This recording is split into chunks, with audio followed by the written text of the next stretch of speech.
اگر کوئی بھی کرے گا تو میں اس پر سر مجھے کہیں گے میں لاکھ مرتبہ لعنت بھیجتا ہوں، اگر میری حکومت بھی کرے گی تو میں بھیجوں گا سر۔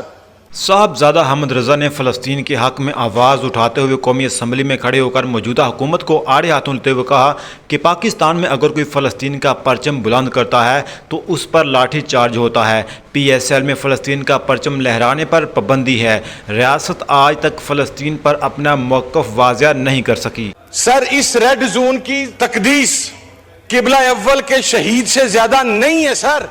اگر کچھ پاکستانی یہاں پر پروٹیسٹ کر کے پیسفل آواز اٹھانا چاہتے ہیں، ان کے اوپر لاٹھی چارج ہماری سمجھ سے بالا ہے سر۔ لیکن سر اس کا سوال کسی سے تو لیا جانا ہے کہ پی ایس ایل کے میچ میں آپ فلسطین کا جھنڈا نہ اٹھا سکیں، آپ کی گاڑی کے اوپر فلسطین کا جھنڈا ہو تو وہ سیکیورٹی زون میں نہ داخل ہو سکے، وہاں پر بچے کٹ گئے، لاشیں گر گئیں۔